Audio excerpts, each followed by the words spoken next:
Hey everyone, it's Don once again, Captain Cross Stitch here.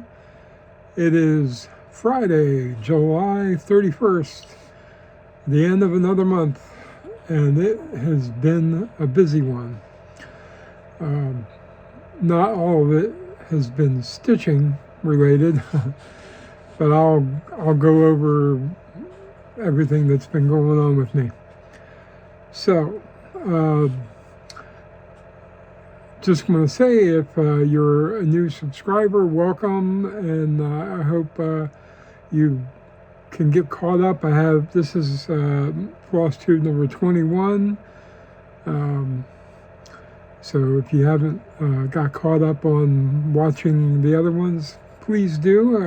I hope you enjoy it. And if you're one of my subscribers from the beginning, or some time since then, welcome back. I got a lot of ground to cover today, and this may end up being a long video, so we'll see what happens. So, life update. As you saw in my last video, I had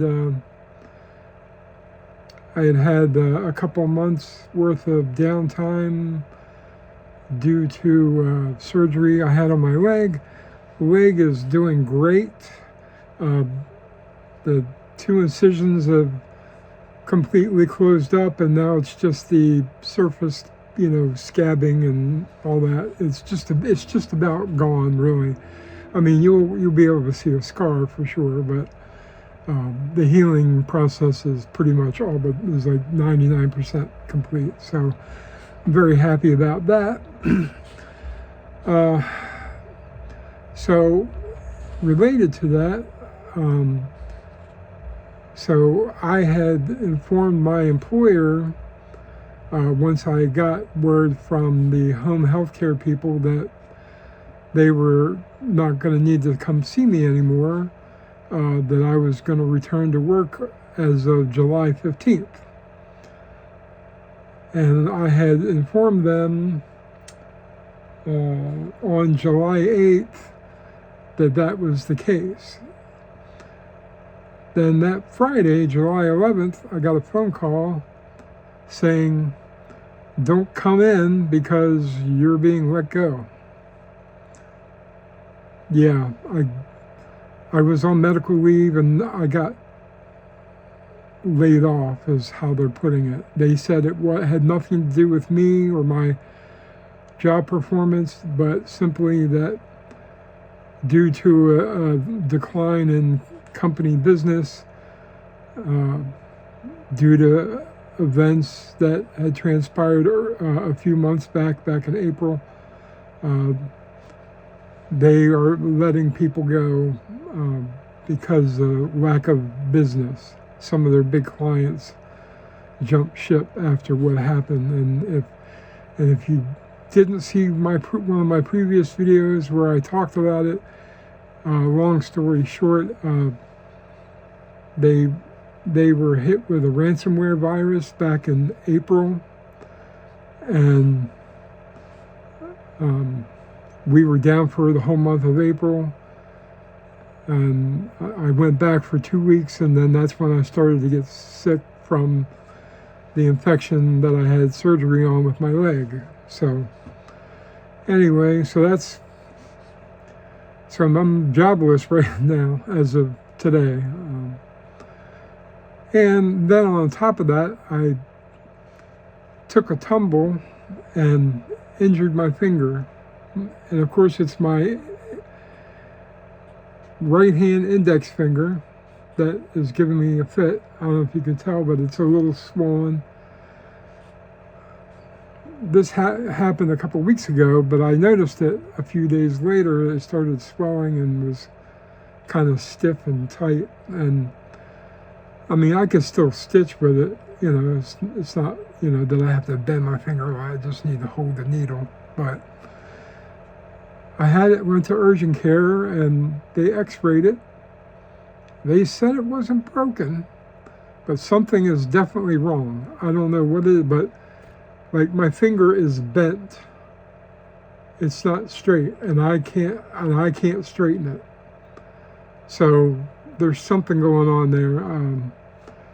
So I'm going to try and get in with my regular doctor this week to see if they can steer me towards a orthopedic doctor, so I can get this looked at by somebody other than some x-ray tech at urgent care, which you kind of wonder how caring they are about stuff. I'm not trying to diss anybody, but it seems to me like, well, if it's not broken, then why is my finger like this? So I'm gonna have to get it looked at. I mean, I don't know if maybe the joint is out of whack or something. I mean, that seems to be like that could be the issue. But anyway, you didn't come here for all that, hopefully. So, besides becoming unemployed in the month of July and recovering from surgery, what did I get into? Well, I had, prior to my unemployment, I had signed up for the Lindy Stitch's Midsummer Stitch event, the virtual event put on by Lindy Stitches, and it was my first one. I didn't really know what to expect, to be honest. I kind of knew, but I wasn't sure.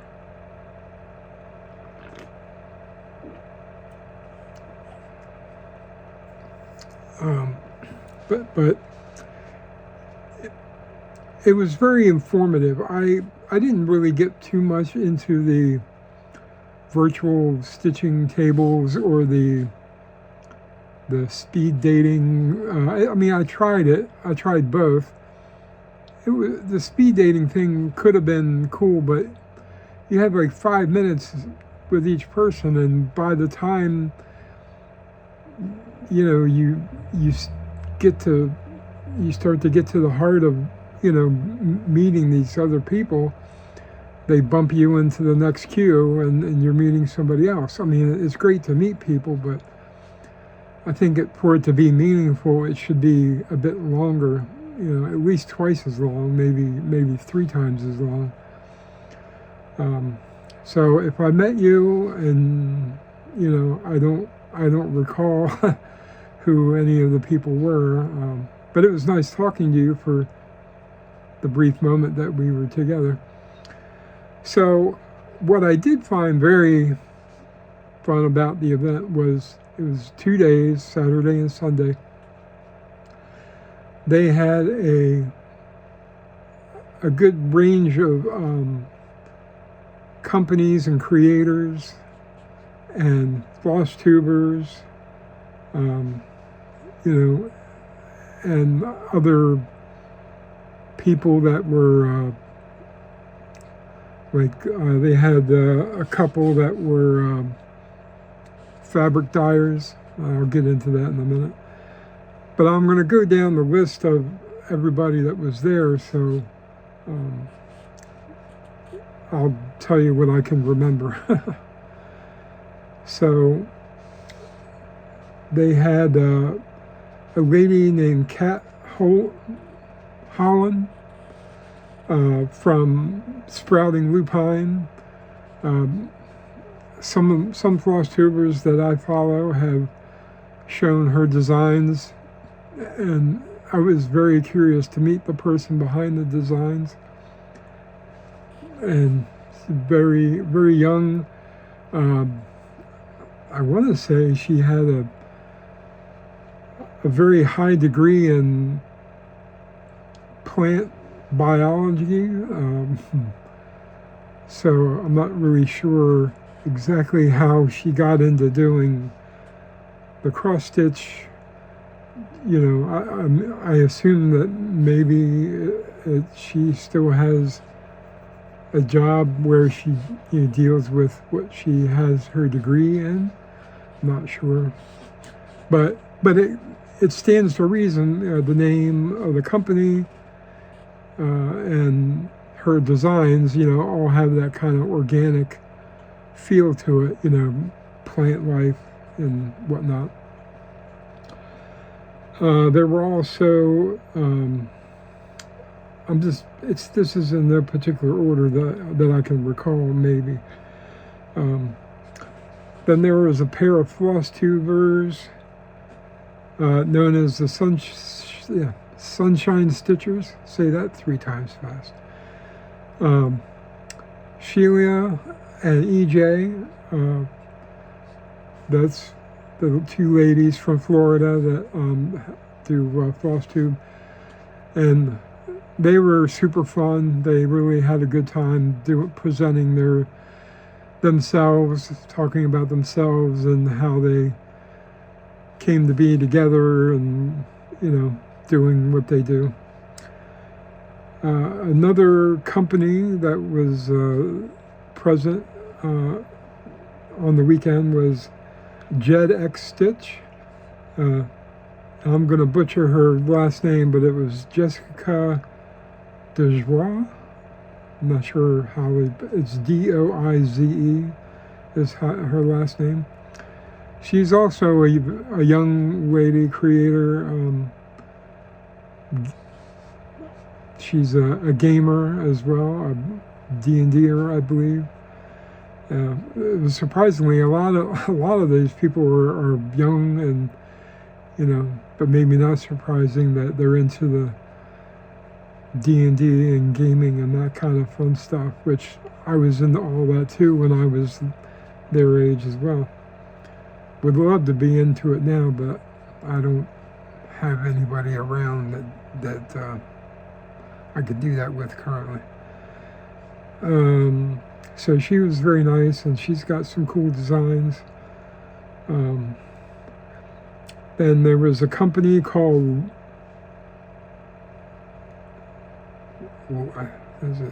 Lapin Loops. They were the fabric dyers, a young couple, Megan and Reed Shepard. I want to say they were from Virginia, if I remember correctly.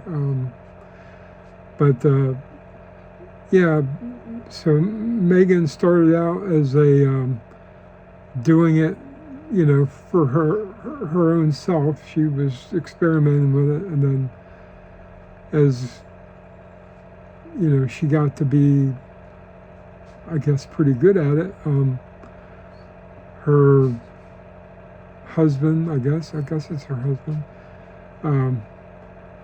joined in and made it, and they eventually made it a full-time business after moving to a bigger house, because they started out doing this in a small apartment, and I haven't purchased anything of theirs yet, but I'm going to try them out and see what I think about their stuff. Then there were some more floss tubers. Bonnie and Madison from Unfinished Stitches. They were a hoot. It was a mother and daughter team. I can't remember where they were from. I want to say like maybe Texas or somewhere in the South. I don't recall, so if I got that wrong, I'm sorry. But as their name would imply, they like to start a lot of things, I guess, and as maybe a lot of us are. I have enough whips that some of them are starting to get. Well, one especially is getting long in the tooth, but it's not uncommon. Then two men, which I was excited to listen to. Jacob DeGraff of Modern Folk Embroidery, and Stitchman Darcy Cameron, floss tuber. Those two guys are good buddies, and it was really nice to see Jacob. I assume he's British. I mean, he had an accent, but it was it was cool to see his designs and, you know, what he's working on. He didn't give too much away, but he showed some interesting things and some things that he designed in the past and that kind of thing.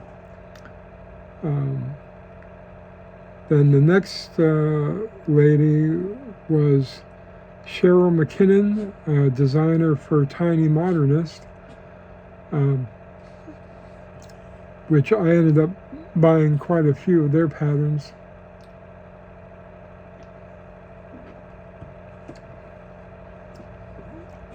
And it was interesting. She talked about how she came up with the name for her company, Tiny Modernist. A bit of trivia, if you didn't know this, Tiny Modernist actually started out as a children's clothing company. She was designing outfits for, you know, young, I don't know, toddler size or, you know, what have you. But yeah, she was a clothing maker, and eventually she shifted gears into cross-stitch design. So she kept the name because it was easy to not have to go through all the paperwork of changing the business name and whatnot. And then there was a few more floss tubers. There was Nicole Spohr, and that's the name she goes by on Instagram and YouTube. She is a quilter, I believe, and she had a ton of fabric displayed behind her, very organized manner. She showed us a ton of projects that she's been working on, and she was a very pleasant lady, very, very likable. And then the final set of floss tubers was Pam and Steph Schaffner from Just Keep Stitching. They were super fun. Another mother-daughter team. She's older and retired, and that's Pam. And then Steph is the daughter. They had some cool stuff displayed on the wall behind them that they talked a lot about during their video presentation. So they were fun, very nice people. And so, which leads me to, well, a couple of things. So their next event, the Lindy Stitch's next event, is called Harvest Moon Hangout. Tickets go on sale starting tomorrow, August 1st.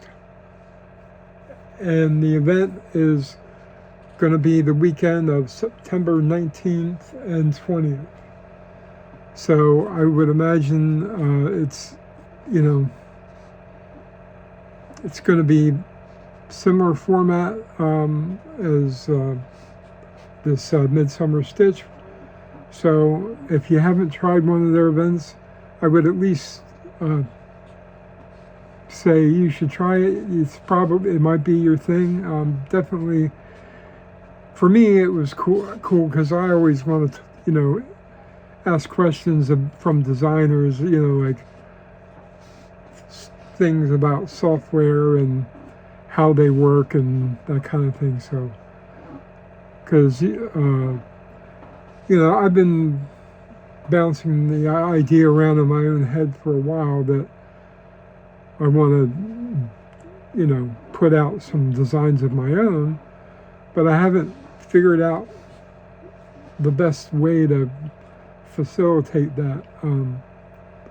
So if you have any ideas, it seemed like a couple of the designers from the event they both used Wind Stitch, which I haven't looked into that yet, but I really need to get a better computer because mine is old and slow, and it's just painstaking sometimes to have to do stuff on it. But anyway, if I do figure that out and maybe I'll get a new computer, you might see it here first if I come up with some designs of my own. In fact, I'm going to show at the end of my video today, I'm going to show you guys some artwork that I'm thinking of trying to convert into cross-stitch patterns. Some of my close friends in my stitching groups have seen some of the artwork that I'm going to show later on, and they think it would translate well to some kind of design. So I just need to figure out the best way to, implement that. But anyway, the other thing is, so with all this time on my hands, since I'm currently out of work, I've been watching FlossTube, and I'm going to shout out a couple of people that I've been watching quite a bit of. The first one is Kelly, the Pages and Stitches FlossTuber. Now she is part of the Shadowlane stitching group, virtual stitching group that I'm with. Fiber Arts, Amy and Maggie Kitschy Whips, part of their group that they do once a month online. And Kelly was there. I think she may have been there prior. I just didn't. There's a lot of people in there, and it's hard to keep track. But I met her and have become more, engaged with her as far as Instagram and FlossTube. So anyway, I binge watched all of her videos. It was like 30 some videos, and it was really cool to see. We have a lot of similar interests as far as what we like to stitch on, and sorry about that. I'm getting a call from my wife. She is out of town right now at a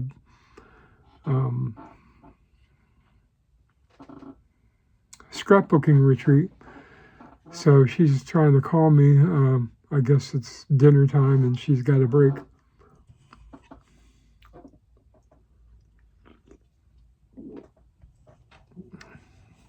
But I'll call her back when I'm done because I'm not going to stop the video for that.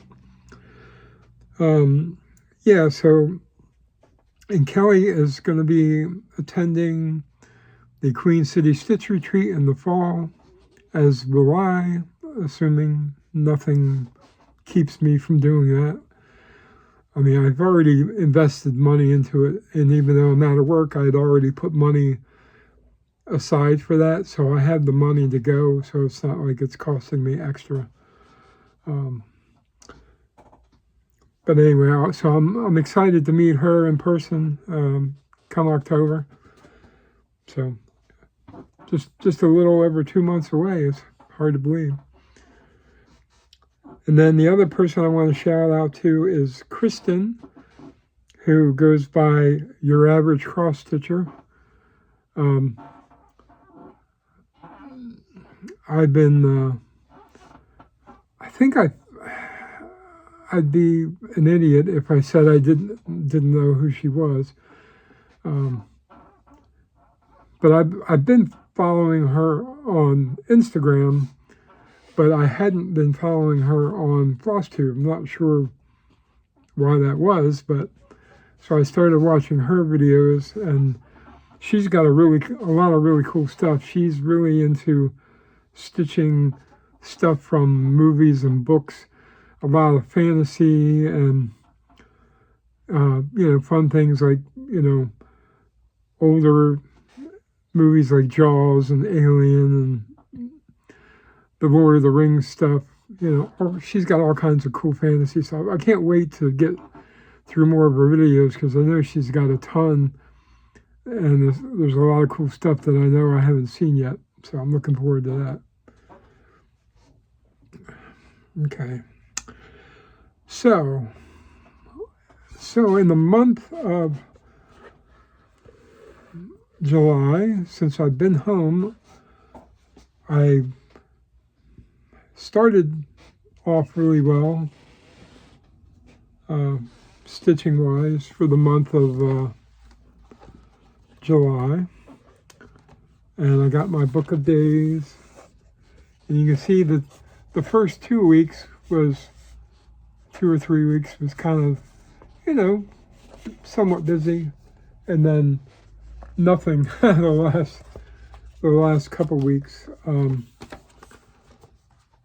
With my injured finger, I really haven't. It's been bothering me and just enough that I don't want to aggravate it. Not that I couldn't stitch. I probably could, and it probably wouldn't bother me. But that coinciding with being unemployed and dealing with the state unemployment people, because, get this, I went online to apply for unemployment, and it turns out they had my identity locked with unemployment for the state of Maryland because someone tried to make a false claim under my name and information back in 2021 when COVID was going on. So when, that rise in false claims that were being made back then because people were out of work because of COVID. Yeah, my information was being used to try and get money out of the government for unemployment. So it took like a whole week just to clear that mess up because they had to send me a form and I had to fill it out and say, yeah, that wasn't me. I was working. I didn't make a claim. And so they finally got me straightened out. They unlocked my ability to log in and make a credible claim, my current claim. But then some of the requirements you have to go log into a reemployment site of some kind that I guess to make sure like you're trying to look for work, and that was locked out, and that took another week for them to clear that up to where I could log in and do that. So there's been a lot of issues going with this. I'm hoping they'll allow the claim to be backdated so I can get paid for all this time that they've kept me locked out, because I have, I'm able to file because my employer laid me off. They didn't fire me for any stupid reason. So anyway, hopefully that'll get. So I've been doing that, and of course looking for work, applying for jobs online, going through all the replies. I did have one interview, which ended up I didn't get the job, but I'm trying to get a remote position so I can work from home, just because of my I'm somewhat disabled, and logistically, I have a limited radius of. Since I don't drive, my wife would have to take me to work if it's on site, and it has to be reasonable for her to take me and then continue on to her job so she can, work what she needs to do. So it's difficult. I mean, you know, plus I'm not overly qualified for a whole lot. I mean, I've done a very specific job in the past 30 some years, but I've always been able to find, because I knew somebody, I was like, and, but most of the people I know are no longer in the business, so it's hard for me to find something in this saturated market. So, but anyway, enough of that.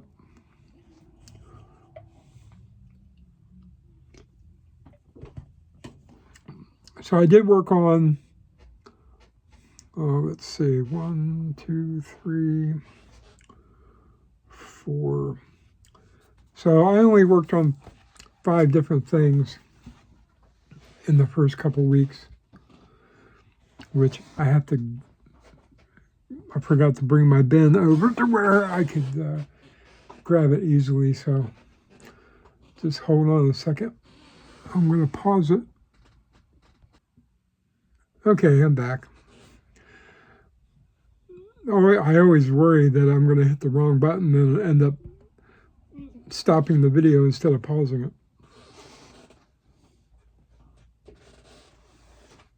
Okay, so some of the things I worked on, actually a couple of them were things I hadn't touched in a while. So if you've been following me recently, you'll see some stuff that you haven't seen in a while. And this is in no particular order. So,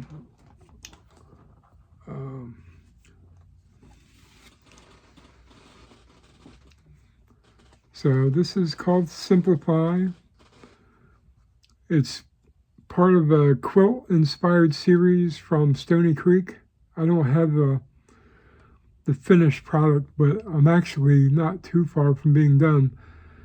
I basically just have to fill in this area, all this white here. There's a darker cream color, gray or whatever. It gets filled in here, so I got to fill that in. And that's it for cross stitches. And then everything else is back stitching. So if you can see.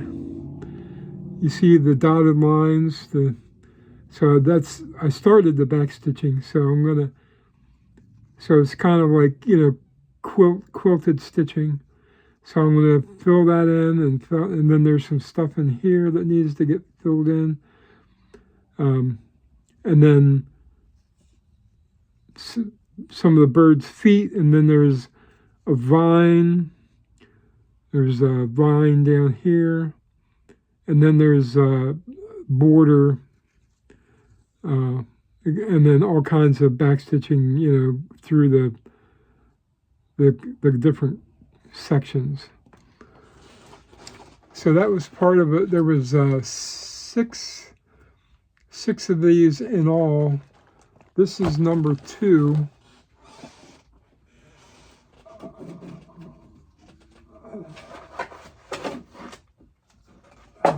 Knock everything over. This was the first one. So you can see you can see the quilting inspiration for that. So yeah, so there's 6 different designs in total.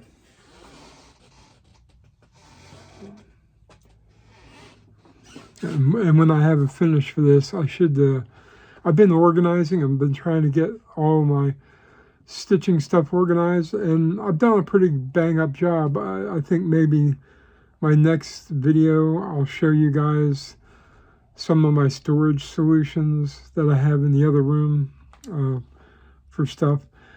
I'm not 100% done, but the next big thing I need to do is figure out a floss storage solution that isn't going to break the bank.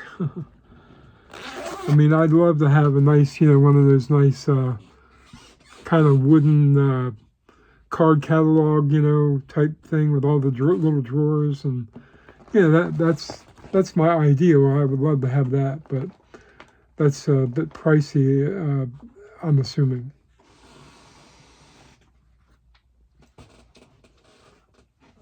Next is the main attraction, the dragon, the Joan Elliott crescent moon dragon, and so there's that. That's what it'll look like when I'm 80.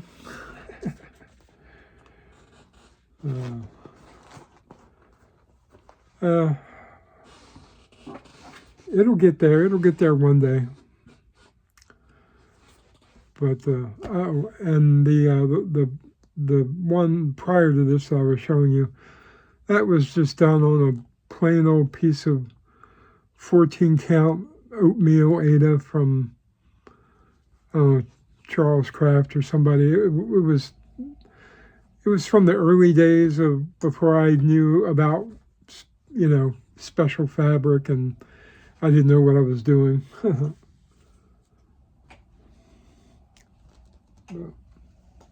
So here we go. So you can see I started I did a little bit of back stitching in the head, so you can see the eye and the nostrils, and some of the and I've added some Krynic.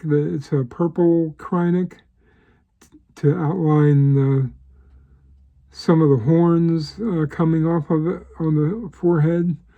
So I'm going to finish back stitching this area before I move to the next section to fill in all the regular cross stitches, because there's so much to do. I figure it might save me mentally to do the back stitching as I go. So once I finish the regular cross stitches in an area, I'll go ahead and back stitch what I've completed in that area. So yeah, and this is my first time using Krynic. I've never used it before. It was fun. I enjoyed it.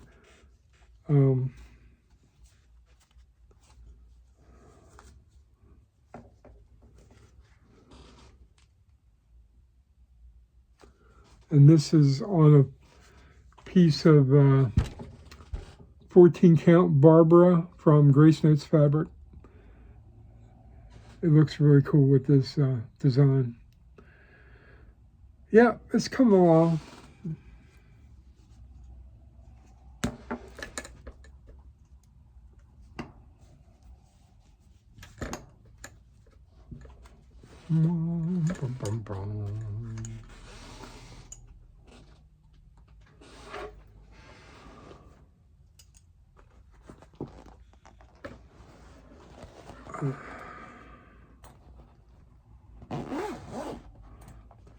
In my trusty dragon embroidered bag from Pinky Promises.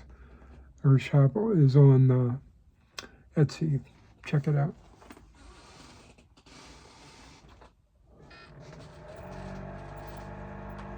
All right, this next one doesn't look like much because it's a big pattern, and I'm only working on like 1/4 of the section, so it looks weird. But and you say, okay, what's going on here? Oh, trying to remember. Yeah, that's it. So what that is, if I can, I don't know if I have a picture or not. Yeah. This is the Springtime Geisha.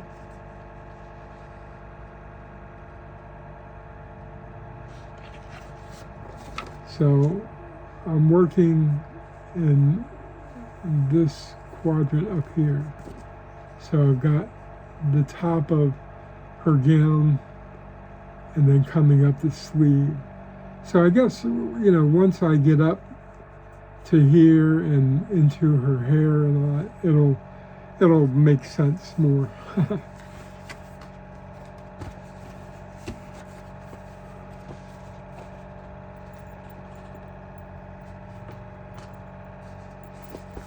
But I had started that as part of the springtime. It was some stitch along, and this is on a piece of 14 count Andrew from Grace Notes fabric. It's like a paler version of Barbara, I guess, about the best way to put it. But it looks good with the colors in the design.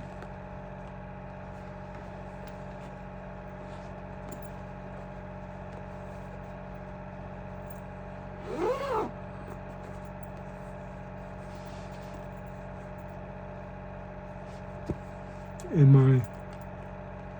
my peacock bag from Shiva Designs. Hey, Melissa. And I'll see her next week at the Grace Notes retreat. Okay, this next one will be easy because I don't have to take it out of the bag. I hadn't worked on this one in ages as well.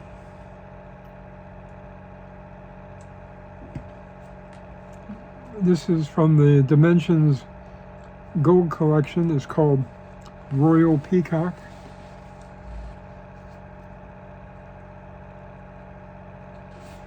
That's what it will one day look like. And this is where I'm at.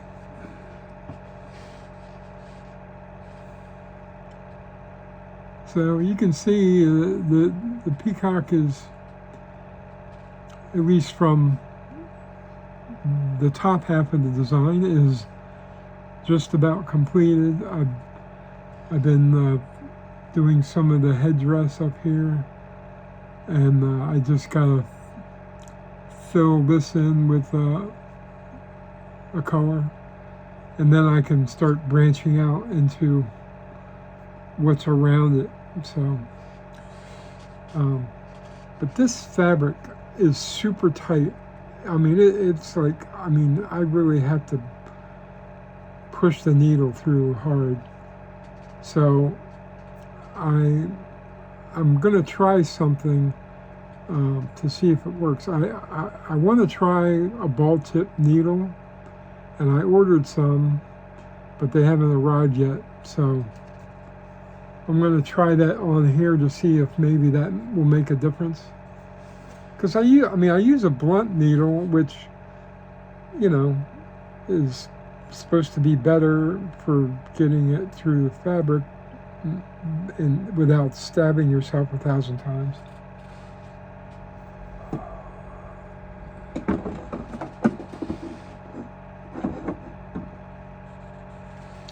So that's that one. And then the last thing that I worked on was the Honeybee Quaker from Primrose Cottage.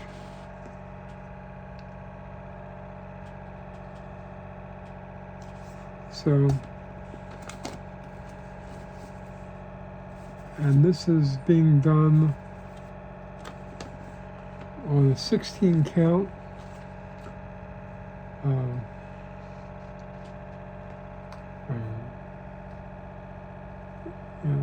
I'm starting to get it filled in.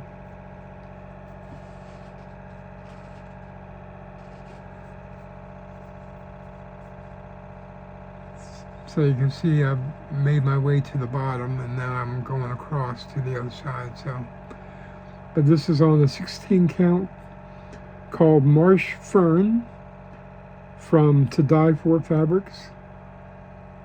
It's a really nice green color. It really reminds me of summer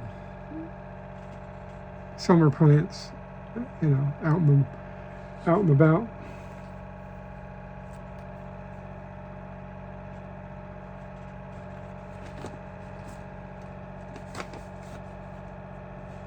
And this, and also in my honeybee bag. So I got the little honey jars and bees from Handmade by Debbie.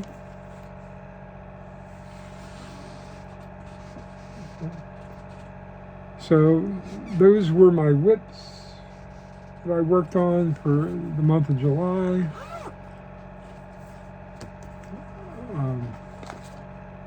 I'm hoping to work on a bit more in that this starting in August. So what else is going on? Okay, so I have got haul. I have got a butt ton of haul. And the funny part is, like, you know, I had gotten all this stuff either just before, or I had ordered it just before I was let go from my job. So I haven't been buying anything since. I've been very tight on what I spend money on. I had to give up buying comic books, at least for the time being. But it'll at least give me some time to get caught up on reading the ones that I do have, so not too upset about it, you know.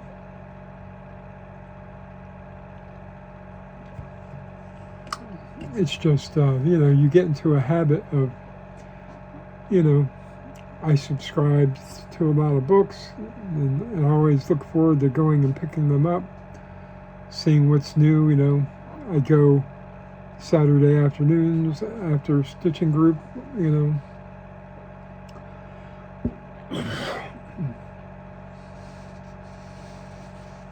But anyway. Alright, so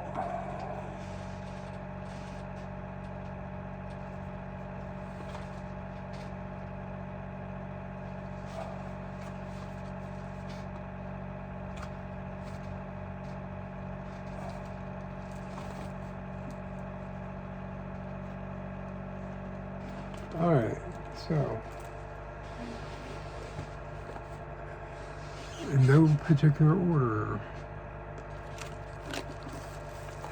This actually I got this in the mail today. My latest fabric of the month from Grace Notes Fabric.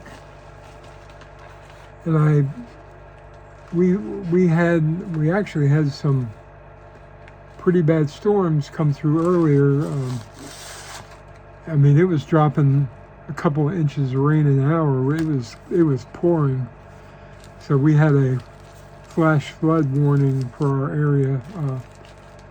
I'm fortunate that I live on a hill, so I mean the water rushes by, but it doesn't gather here too much, except for in my backyard. You know, I got a swamp back there now. But anyway, so I had, and of course, today was trash day, right? And they always leave the lid open when they put the can back down. They can't close the lid, even though it's broken. You can still close it. And when I realized it, I was like, oh no, it's pouring down rain, and that trash can is filling up with water. So I hurry up and ran out there and ran. Yeah, I used my walker and got out there in the pour. It was in the middle of the downpour. But luckily the can had only gotten about maybe 1/8 of the way full, so I could still turn it over and dump it out, and then put the lid back on it and drag it up the driveway. But then I was drenched to the core. But anyway, so I checked the mail while I was out there. I was like, oh, I'm soaked. I might as well do it now instead of coming back out.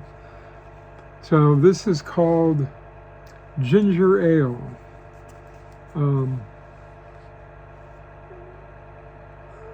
it's very pale, whatever color that is. I mean, I think maybe my vision isn't all that great. I don't know how it's coming across on camera, but anyway, this is my 14 count fat quarter of ginger ale. So it's not white, I can tell you that, but it's just so subtle. It's hard to make out.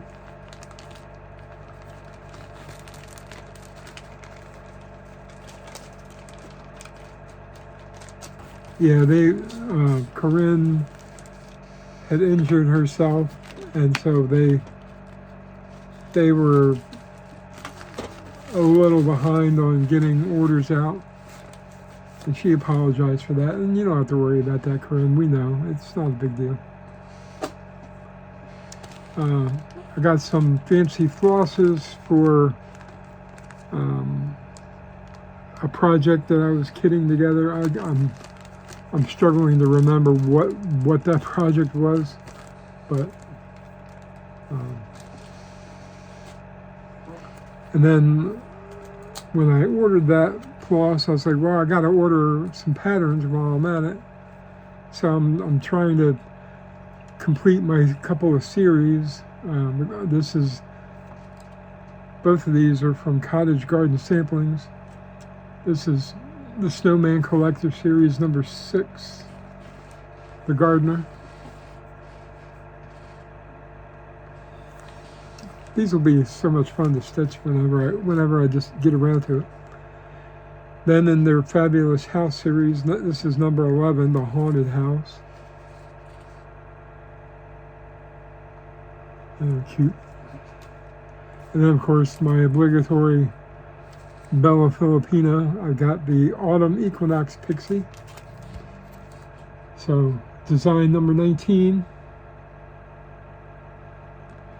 Getting there. I think I'm probably about halfway owning every pattern they've put out. So that's my goal.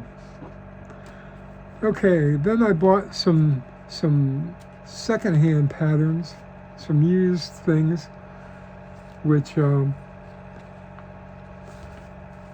they got a little bit of water damage because when the package arrived, it was during a downpour, and the package was the UPS or whoever, or the mail, whatever, had delivered it. They laid it if you put it next to the door, I have an overhang, it'll stay fairly dry. But he left it just out of reach from the overhang, and so the package was literally sopping wet. It was just soaked to the bone. And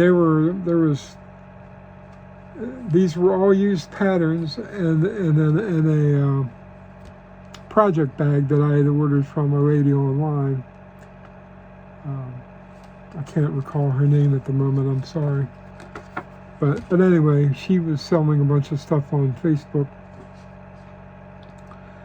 And so anyway, here's the first one I got. This is from Cross My Heart Ink. This is called Spellbinders.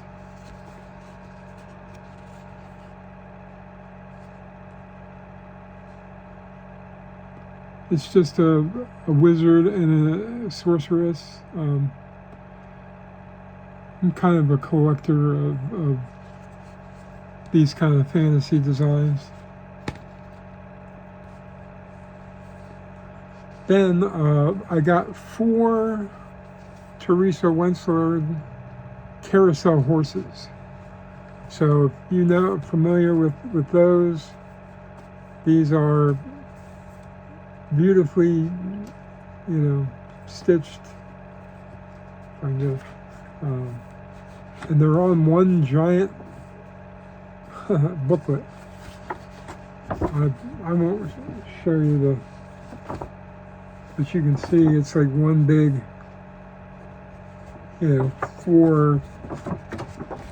four-piece fold. So it's it's a big folder, and there's 4 of these, one for each season. You got winter.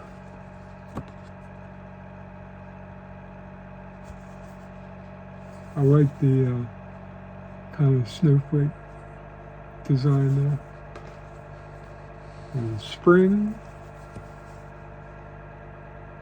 And as always, her borders are just crazy good. This is summer.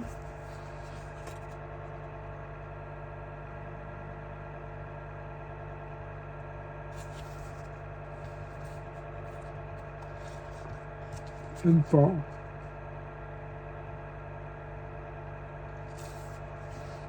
So I got those for like not even $10 a piece. So I was very happy about that.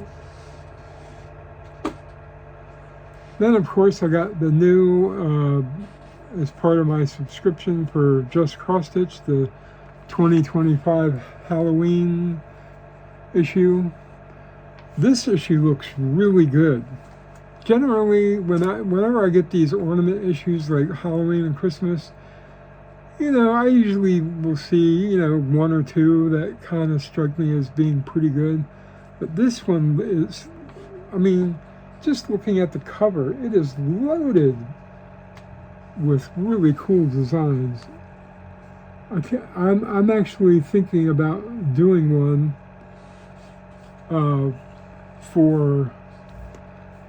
so when I go to the Queen City Stitch Retreat in October, they have like a smalls exchange. I was thinking about doing a Halloween one. So we shall see. But I got to get started on it like this month. And then, and then of course, then another day I got a surprise. I got the 2025 cross stitch Christmas book from Craftways. Smack myself in the head. Which, again, usually I'm kind of ho-hum on most of these, but this one has got some really, really nice designs in here.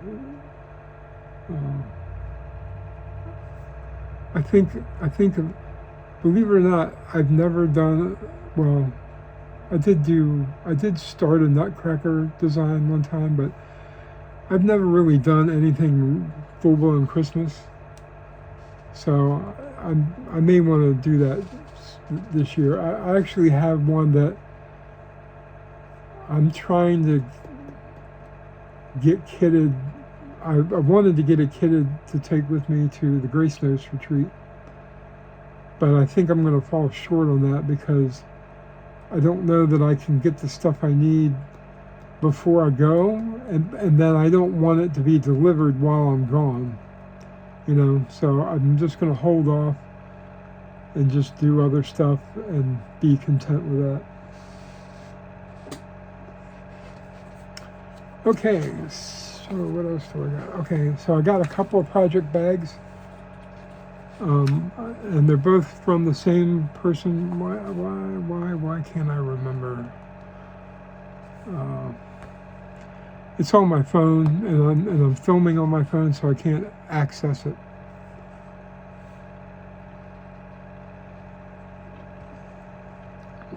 But anyway, I'll just show it to you.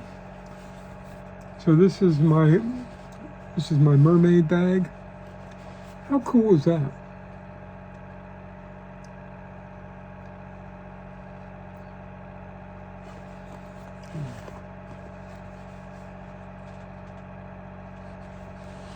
So I guess I'm going to have to start a mermaid. And then for the aforementioned Christmas project that I want to start soon, this is the bag I'm going to put that in. Look at all the Santas. It's all these different Santas. And that's the same bag designer. Oh, wait a minute. Yes, she's got her tag on this one. It says Daisy Tolson. Sorry, Daisy. I'm sorry I forgot your name. But she made these. She made the mermaid bag. I'm glad I saw that. But yeah, she made these, and can't wait to get the project in there. Okay, so now at the Midsummer Stitch, of course, they had an online store, and you could buy certain things. They had some stuff that was already well established, nothing new. But they also had some new designs that were, at least for the moment, are exclusive to the attendees of the virtual retreat. So I will try and differentiate those, but these are all things that I got. Now, most of what I got was PDF, which I'm starting to lean more towards PDFs because I can put them in my markup XP program, and it's easier for me to stitch from that because I don't have to deal with paper or highlighters, and plus it keeps track of my data for me, so yeah. So I'm enjoying. So with the exception of 2 items, everything I ordered was PDF. So I will share those with you. I got them all uploaded to my tablet today, so that way you guys could check them out. So these first 2 I got hard copies of. From Boomerang Stitches. This is called Stitchy Bug. I had seen this a couple places, and when I saw they had it, I went ahead. I was like, oh, I'm going to order that because he's holding a needle and thread, and then he's got a floss bobbin in between his antlers or whatever, his horns. Oh, it's a cute little design. Shouldn't take too long to stitch. And then I got from Sprouting Lupine, so this was my first Sprouting Lupine that I've ever bought. It's called the Silk Queen. It's like a moth of some kind, I think. Moth Queen. So yeah, when you see that, it's Sprouting Lupine because it's almost her signature, these kind of like hanging plant things, because I've seen that or something similar to that in some of her other designs that I've seen other floss tubers show on their channel. Yeah. All right, let's see. Let me...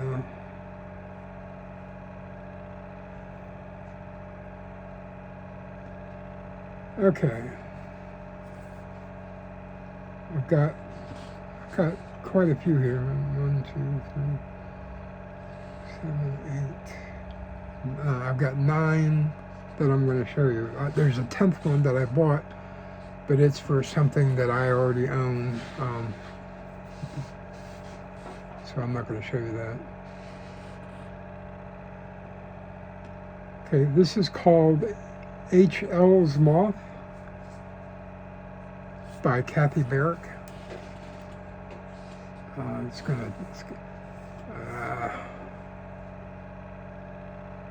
right, you're gonna have to just look at it sideways.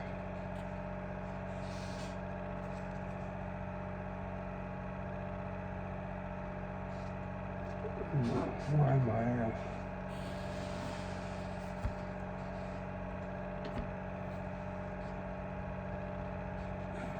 Alright, I gotta unplug this because I can't reach. Can't reach.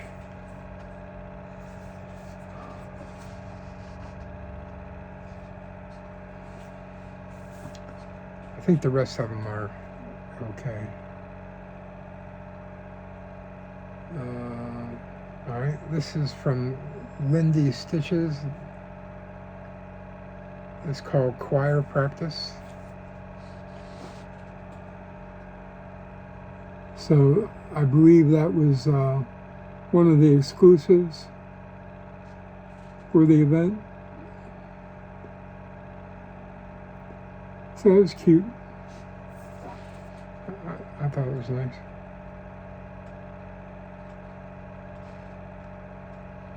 And then also from them, and this is another sideways one called Midsummer Moth. So this was the design for the event. Like if you bought their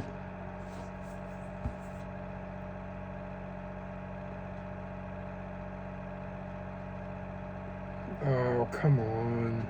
Stop.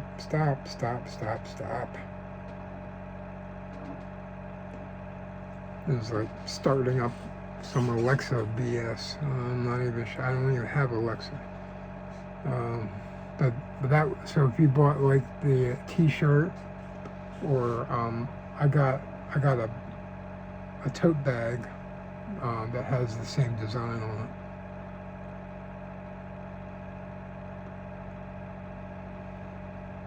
And then their freebie pattern, which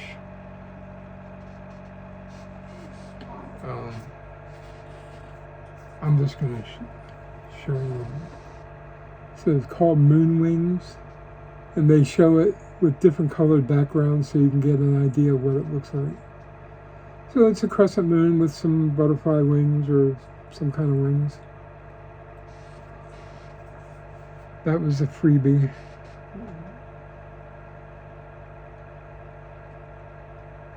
All right. Then another exclusive for the event from Sprouting Lupine. This is called Verdant Reverie.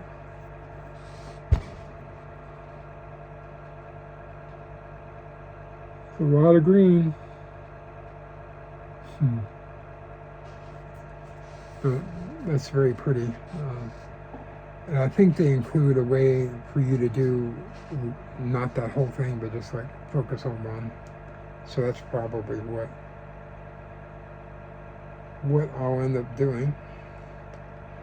Then I got some tiny, this is an exclusive design from Tiny Modernist. This is called Dark Forest.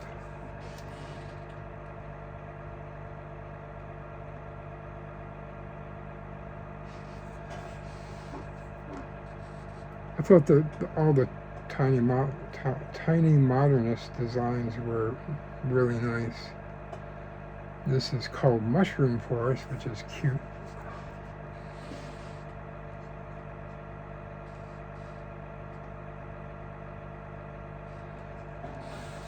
And then Nighttime Owl, but also by Tiny Modernist.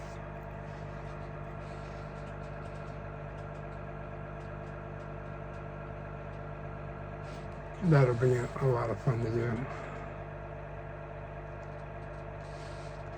And then last but not least, this is called Summer's Day, and this is from JetX Stitch.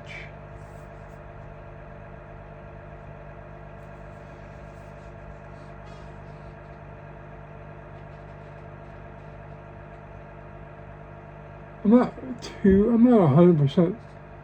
I think that would look better on something less red, less pink.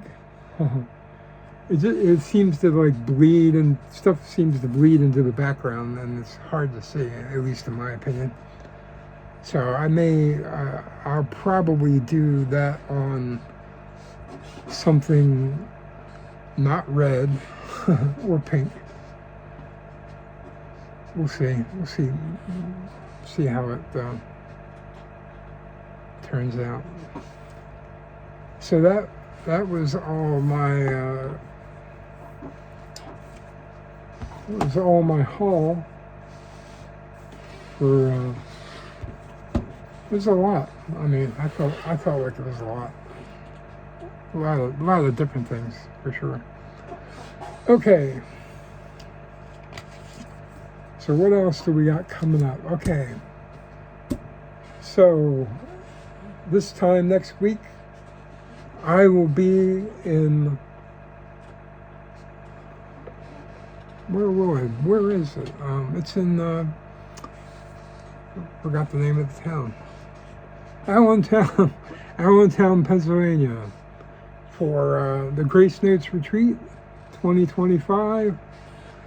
It's their third annual event, and I've been. This will make my third one. I've been to all of them, so I'm looking forward to seeing a bunch of people that are going to be there, and of course the Simpson family, and having a good time. My wife and I and our four-legged son Benjamin will be for the event. They'll be hanging out in the room or driving around the area, visiting sites or what have you, while I'm stitching away. But yeah, so I'm looking forward to that, and I'll have a report for that. Oh, you know what? I forgot something else. I almost forgot, and this would have been a big gap. So I'm going to pause again. Hold on. Okay, I'm back. So much like last year at Grace Notes, I went with a list of 12 projects that I wanted to buy fabric for specifically. Now, I bought more than just the fabric for just those, but it's kind of like, future planning. So fabric is always, for me, the hardest part. So, and being able to see it in person is a big deal. So I've made a list of 12 projects that I'm going to buy fabric for while I'm there. So I figured I'd share those projects with you so you can see what potentially could be a new start in the next year or two. So the first one is actually a 4-part project, and it's a seasonal pattern from Jeanette Douglas Designs, and it's her By the Sea series. So it's spring by the sea, summer by the sea, and if you can see, there's, I can hold on to it. This is the center, but each one of these patterns is a quarter, and is one season. So as you go around the square, it'll be, so it's adorable. It's got little crabs and sea turtles and seashells and starfish and lobsters and seahorses and whales and that kind of thing. It'll be a hoot to do that. And the rest of the stuff, it was either the design. It's like one of those things where, like, I want to stitch this so bad. So I was like, well, I should at least get it kitted up so that way when the mood hits me, I can just grab it and go. Which is what I'm saying is fits the bill for this first one. This is a relatively recent purchase, I think just within the past few months. It's called Alice by RETM. It's a Alice in Wonderland, but in a Quaker style. I just think the idea of that is so cool. Because she's looking at the rabbit hole, and there's the rabbit, and then down in the rabbit hole you can see, the Mad Hatter's hat and the Cheshire Cat and the Tweedledee and Tweedledum, and you can see some of the Queen of Hearts motifs in there. So yeah, it's a really smart design, a really intelligent design. I don't know anything about that company, but when I saw that for the first time, I was just like, bam, I'm buying that. And then I'm like, man, I really want to stitch that now. And then other choices in this pile are people that I'm aware of and I've bought stuff by, but I've never stitched any of their stuff before. So I figure it's about time I dip my foot into the pool of some of these designers. So that's some of the reasons I chose some of these, which would be this next one. It's a Carolyn Manning design. It's called Stargazer. So it's almost like a tile, almost like a kitchen tile design, sort of, like Mediterranean, or it's very catchy, very flashy, beautiful. This is a company that I've been aware of for some time, and this is one of the designs that I saw right away that I definitely wanted and I want to stitch, but it was never available. So I had it on my contact me when it becomes available on 123 Stitch, and out of the blue they said, hey, we got this in, and I was just like, buy now. while it was still available. It's from the Crosswing collection. It's called Red Birds and Raspberries. That is just beyond beautiful. I can't get over I'm not sure what color fabric I'm going to use, but I mean, I have a tentative list of colors that I think I wrote down. Yeah, so maybe something along the color that's in the design there, like a pale yellow, or maybe a pale green. We'll see. We'll see what they have. This one is just, I like the colors and the design. It's a very smart design, and the color choices are just fabulous. It's called Sir Thomas from Glendon Place. Turkey. But the colors on that are just the bomb. So that'll be super fun to stitch. And in case you hadn't noticed, I have a lot of birds. And this next one is no exception. This is from Jeanette Douglas Designs, called Vintage Birds. So another Jeanette Douglas. But this is it's vintage birds. So it's, old sampler style, different birds. I've had this pattern in my collection for quite some time. All right. So, I need some more Joan Elliott in my life. This is called Autumn Fairy. I just love the look of that. It's just a beautiful piece of art that it's based on. And then, remember I had a mermaid bag? Well, this will be my mermaid. Another Joan Elliott. Granted, I don't like this fabric. It's too dark. I just feel like stuff gets lost in there too easily. I don't know. I think I would have gone with a green, because there's really not much green in the design. I would do like a sea green, you know, pale sea green, you know, something along those lines.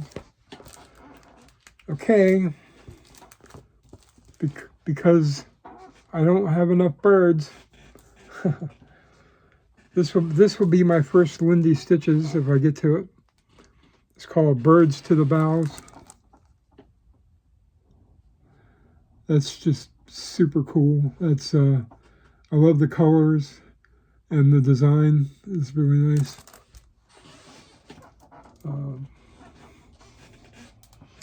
It's very romantic. It's like, you know, so it's kind of a, you know, it talks about love.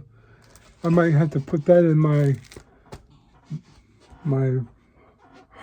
birds and hearts bag that is now empty because I finished the. Oh, I forgot to mention. I have an FFO which I forgot I needed to share. We'll get to that in a minute.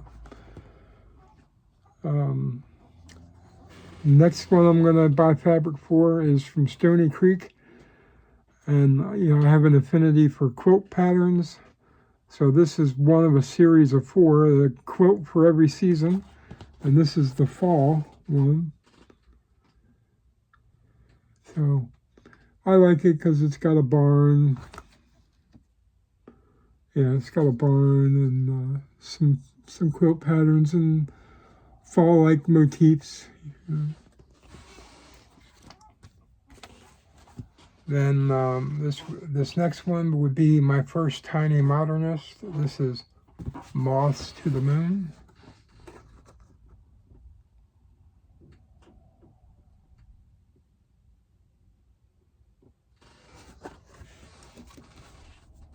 And then this last one, oh,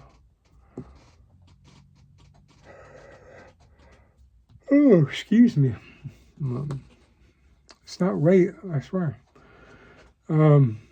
This is called Amish Country from Twin Peak Primitives. More quilts. But I bought this 2 years ago at the first Grace Notes retreat. So, and I figured it's time I stitched something from Twin Peaks. All right, so that's that. So those are the items I'm going to buy fabric for. In addition to other fabric, I always buy several other pieces just to build up a little bit of stash, you know. All right. So, oh, I guess my FFO, which is right there. Can you see it? See the pink and red?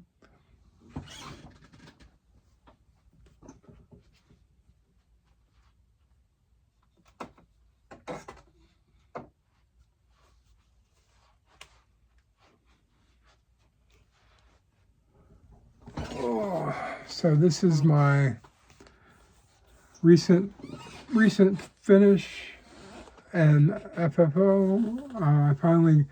I had ordered a frame and a mat for it from 2 different places. So everything worked together really well.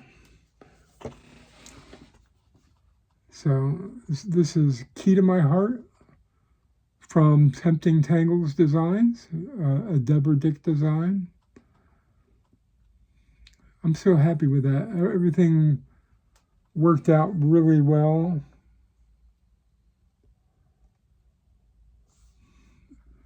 And I did it all myself. It's not perfect, but for me it's great. I'm not super picky. But anyway, I'm bringing this to Grace Notes to put on the brag table because it's stitched on a piece of their strawberry latte 14 count.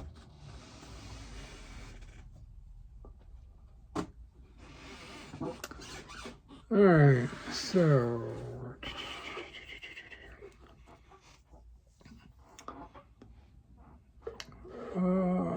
what else do I got?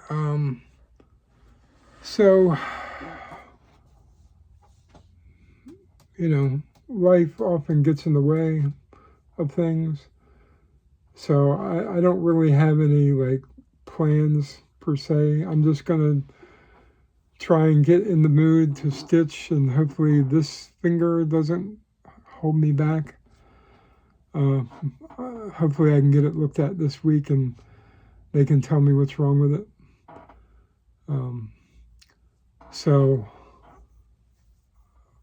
future plans, other than the Queen City Stitch Retreat in October, I don't have any real plans beyond this coming week. And then depending on my situation in the future, because granted there's no guarantee that I'll get a job. I mean, you can never guarantee that. But assuming I'm able to, I'm considering maybe trying to get into StitchCon next year. It's June of 2026. That's in Ohio. The ladies that were in the Midsummer Stitch, it was the Just Keep Stitching gals. They talked about it, and they're involved with it. So I would love to go and meet them and meet a bunch of. Apparently, it's ripe with other floss tubers, so it's good to meet and greet with people who do that as well.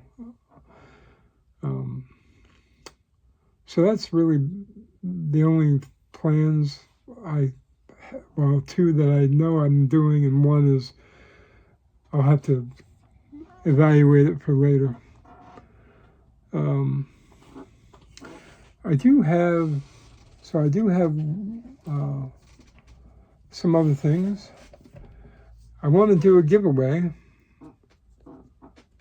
and it's for a Teresa Wentzler Egyptian sampler. So I'm sure plenty of you have seen this and may have said, oh, this is too intimidating or whatever.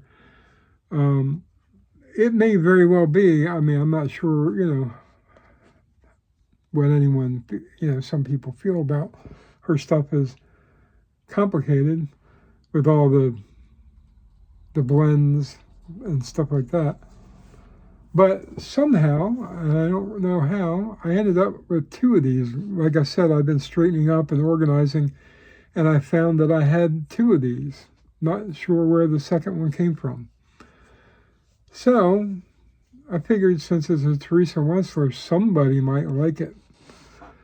So if you want to be entered into a drawing for this, use the word Egypt in a sentence, or just put the word in a comment below, and I'll pick a random winner and ship it off to you. So that's my giveaway. So remember, use the word Egypt, and hopefully you're a winner. Okay.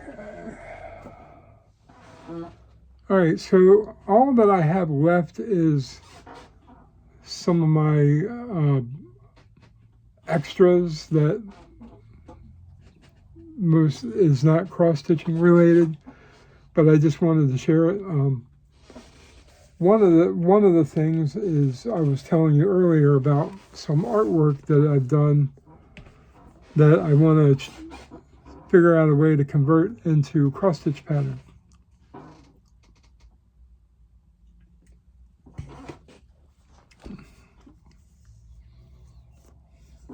Now, I don't know if anyone recalls, back around the early 2010s, 2012, somewhere in that range, there was, of course, that was at the height of the beginning of the adult coloring fad, which has died down considerably, just like diamond painting, but they're both still around in pretty strong capacity. Just it's not as all prevalent as it once was. So, but anyway, so I learned about something called Tangle art, which, you know, some people say, oh, well, that's just fancy doodling. Well, you're not wrong. But to me, it kind of stirs up the imagination a little bit. And there was a designer, his name is Ben Kwok. I want to say he's Korean, but I don't know that for sure. But I think he lives in California right now. But I'm friends with him on Facebook and Instagram. He does a lot of designs for rock bands for like their posters, you know, like, you know, it'll say, you know, 3 Doors Down appearing tonight at the Fillmore or whatever, and it'll have the date and all. But it'll have this really cool design, you know, it could be a dinosaur or some kind of bird or lizard. It could be anything, whatever his heart desires or the designer's request, I guess, or the people he's drawing for request.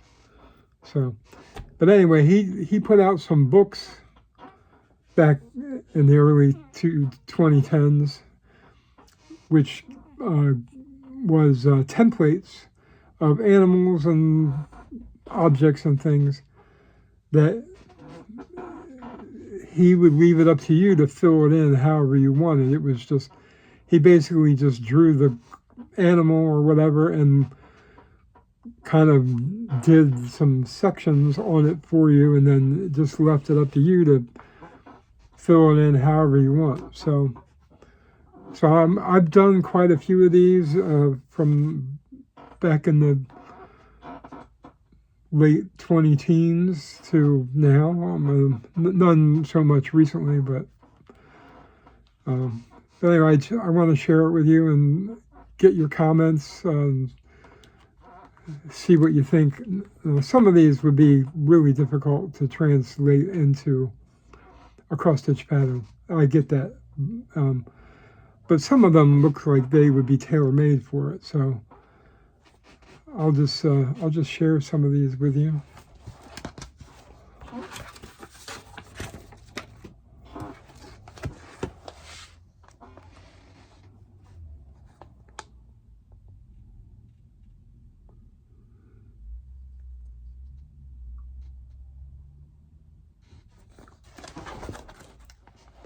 It's like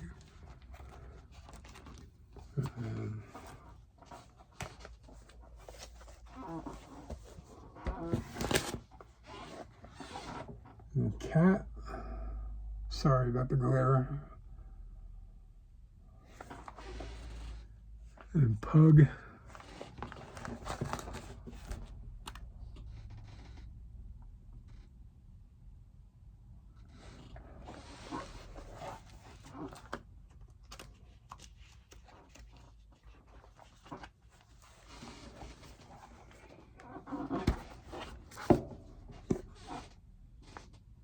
Ram's head. That's one of my favorites.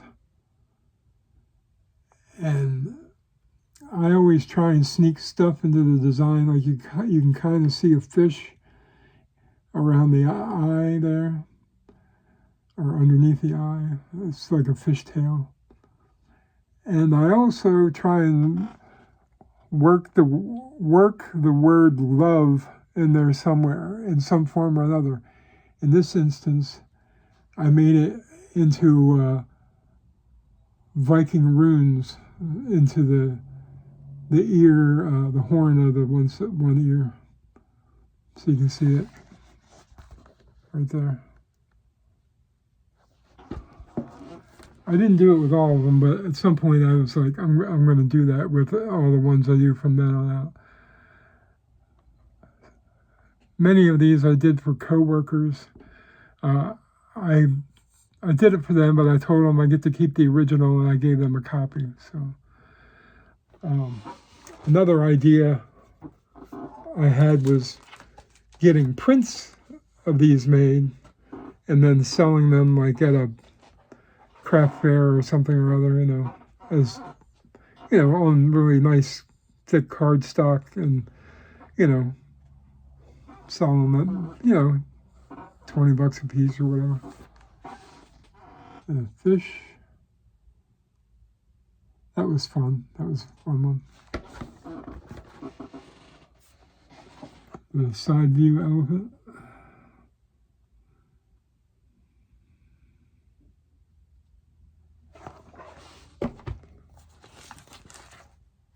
This is one of my favorites, this fox.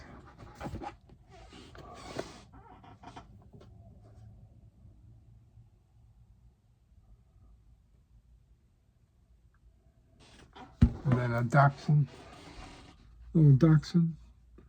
He's cute.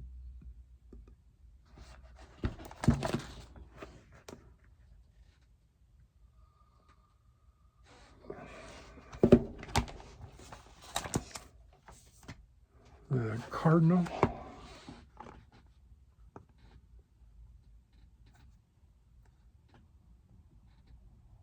And you can see the word love in the tip of his wing around that star, that four-pointed star. And then there's a German Shepherd, I think. I think it's what is it?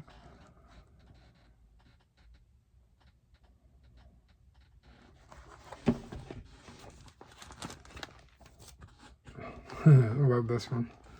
It's like a squirrel.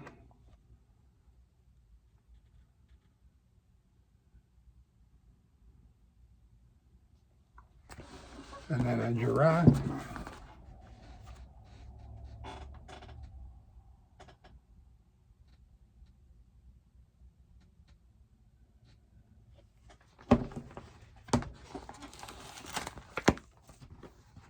Bunny rabbit.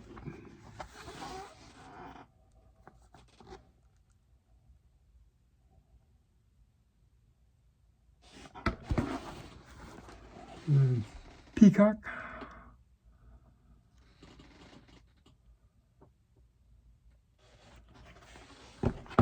Told you I had a lot of these.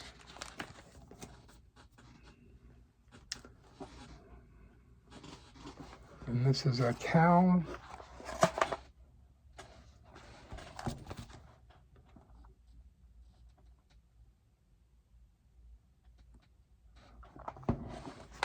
Now, this is one that was one that I did for a coworker. She was a big fan of Tweety Bird, and her name was Cheryl, so I did this for her.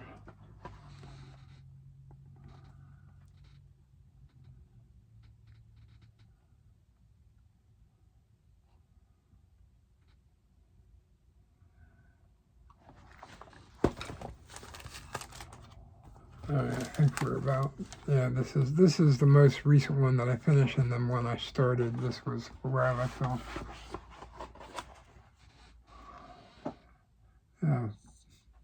Falcon.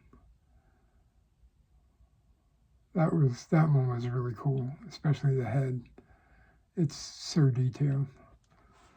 That one probably wouldn't work well as cross stitch. And then here's an owl that I started. So you can get an idea of, you can see the lines that the guy who designed the drawings, what he does, and then I just do whatever I want to do over top of it. So I was thinking about getting some prints made and selling them at a art show or one of those craft shows, and I already checked with both the publisher of the book and the designer himself. That's the whole reason I became friends with him, was to ask him. I said, what's the legality of me selling these after I've done my own thing on top of it, and they both said go for it. So I was just like, okay, thank you. So anyway, leave me a comment and tell me what you think about those. And I have a ton of other ones that are in here that are ready to be started, but I haven't done anything with them. A bunch of other animals.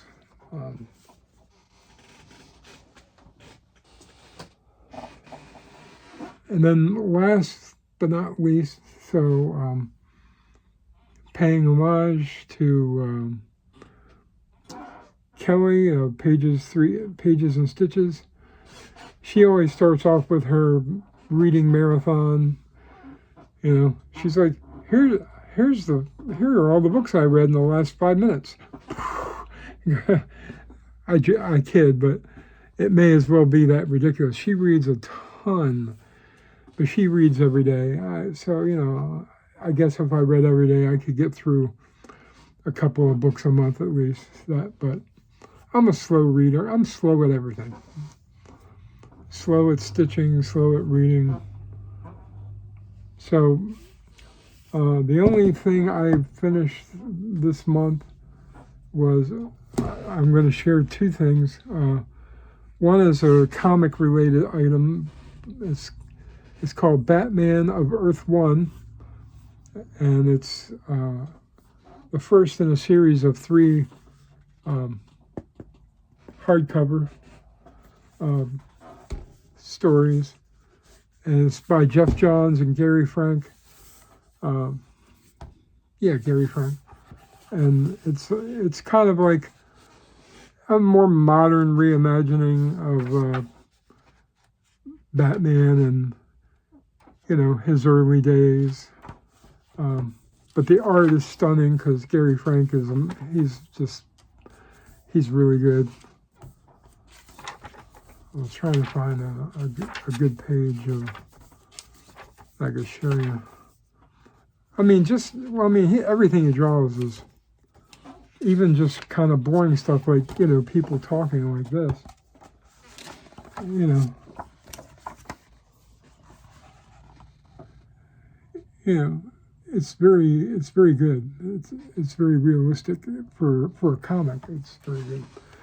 So anyway, this is the first of 3 volumes by them, and they have an Earth 1 series for Superman, Green Lantern, Wonder Woman, and the Teen Titans. There were some others that they had planned, but they've since scrapped the whole idea, so those are the only ones. And then as far as actual novels, I finally, and it's only because of me, it had nothing to do with the quality of the book. The book was excellent. But I finally finished book 3 of the Expanse series from James S.A. Corey, Abaddon's Gate. So if you don't know anything about the series, book 1, well, it was made into a television show. Sci-Fi Channel had it originally, but then it didn't last very long. But somebody else picked it up. I want to say Amazon Prime, maybe. I can't remember who picked it up, but they did some more of the show. But anyway, book 1 is about them kind of the start of a new life form, I guess. I don't want to give anything away, but this guy, William Holden and his crew, they basically they're looked at like they're outlaws from everybody in the whole solar system, you know. But they're the ones getting stuff done. So, but that one ended with a certain revelation. I won't tell you what. And then book 2 was kind of a bridge between that one and this book. It was more political. It talked a lot about, the continuing, like the fallout from book 1 and the politics involved with that. And then this one was called Abaddon's Gate. So this Stargate appeared, and they're trying to figure out, well, what's on the other side, and it's somehow linked to stuff that happened in the first 2 books. I can't really say much without spoiling it. So, but needless to say, the series is really well written. It's super smart, and just when you think you have it figured out, they manage to pull the rug out from under you, and you're like, oh, whoa, well, where is this going to go? Kind of thing. And, it's very good. So he said this is book 3. There are 7 other books in the series. Well, technically, book 9 is the end of this series, but there's a 10th volume which collects all the short stories that were put out there by them. I think it was only in digital medium. Like, I don't know how you got them, but I guess they decided that for those people that weren't along for the ride, they would put them all in one volume, which they did. So that's a 10th volume. And so I'm not sure when I'll start the next volume, because I have 4 other books that I want to finish before I start anything more. I have a Stephen King book that I'm getting close to finishing, and I have another sci-fi book that I started, need to finish, and a fantasy series that I'm in the middle of. So anyway, I'll have those on in a future episode once I finish them, and then if I start anything new, I'll let you guys know. And some people have asked me recently, and I guess I probably, at least currently, don't have any excuse to not work on it, but some people have asked me recently if I was going to follow up with a second volume of the book I wrote 2 years ago. I have started it. I've started writing the second volume, but the motivation has not been there.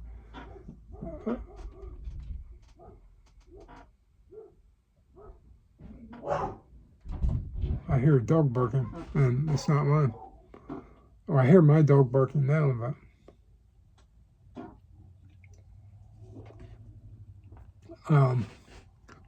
anyway,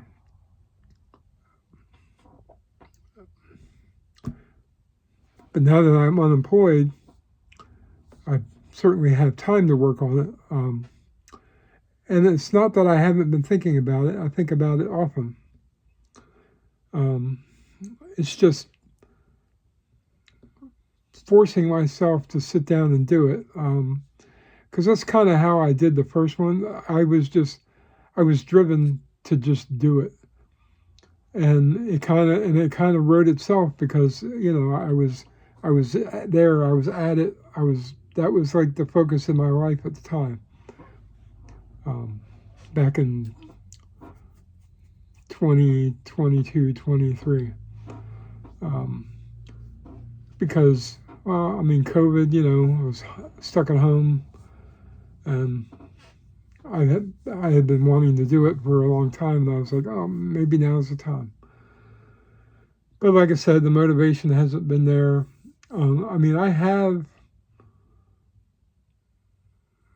I have about roughly 2/3 of the book laid out, and I have 2 or 3 chapters written of the second book. Like I said, it's just a matter of sitting down and doing it. And, you know, I think if I do sit down and write it, it will let me know whether or not, if I want to end it with just 2 books, or will it need a 3rd book? I'm not sure yet. So that's a whole nother reason why I need to sit and do it. So I can say, okay, it's going to be wrapped up in book 2, or there will be a book 3.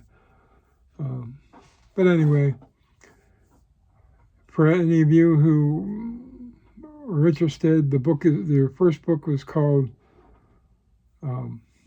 Children of Prometheus. It's a science fiction adventure kind of book. So it's on Amazon, and you can get it as a digital download or physical copy. And I'll have a few copies that I can bring with me to the retreat if anyone's interested in getting an autographed copy. All right, that's enough self-promotion for now. So we're coming up on 2 hours. I knew this would be a long video, hour and 50 minutes. So any comments, questions, concerns, thoughts?